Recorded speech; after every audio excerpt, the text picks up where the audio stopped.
Hello, the deck opens the conversation, but preparation is what actually closes the round.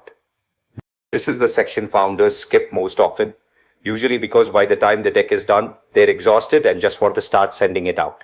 Dry run it outside your business, present to people who don't live in the details every day. They'll catch confusion you genuinely can't see anymore because you're too close to it. Time box your narration. A pitch that runs long is usually a sign the founder hasn't yet found the core story. If you can't tell it in 15 to 20 minutes, it's not tight enough yet. Prepare for the follow-up. The deck earns you the meeting, but the Q&A is what earns the term sheet. So anticipate the hard questions before they are asked, out loud in a mock session. And treat it as a living document. Update your deck after every single investor conversation until the round is closed. Because every meeting teaches you something about where the story is weak. A B2B founder I worked with insisted his deck was ready after one internal review and went straight into investor meetings. 3 meetings in, he was still fumbling the same question about implementation timelines every single time. The same question 3 times, 3 stumbles. We finally sat down, ran a proper dry run with someone outside the company, wrote out the answer properly, and rehearsed it until it was automatic. His very next meeting, that exact question came up again, and this time it became the strongest part of the pitch instead of the weakest. Don't let your investor meetings be your rehearsals. Rehearse first with people who will actually push back, and save the real meetings for the version of the pitch you've already stress tested. Hi, so before you walk into the room, here's what I want you to remember from everything we've covered today. Your pitch is evidence of how you think, not just what you built. Investors are evaluating your clarity as much as your company.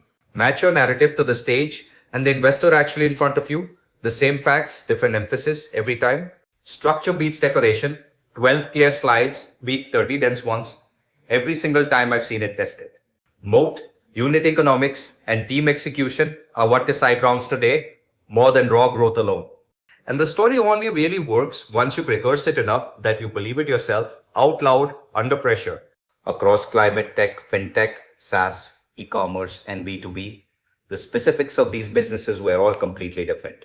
But every single time a pitch went from getting passed on to getting funded, it came down to one of these 5 things. Never because the underlying business magically got better overnight. The story just finally matched what was actually true about it. That's the real work of building an investor-ready pitch, not inventing a better business than you have, but finally doing justice to the one you've already built. That's the investor-ready pitch, from the first test your pitch puts you through, all the way to the rehearsal that gets you across the finish line. If you're working on your own race right now, I genuinely encourage you to run your deck through the pitch framework and the mistakes list we covered today before your next meeting. It takes an afternoon and it shows immediately. If you want help building your own story, you can find me, Abhishek Chauhan, at Samvedanum, and all my contact details are on screen right now. Thanks so much for watching, and if this helped you, please subscribe. It genuinely helps us keep making these for founders like you.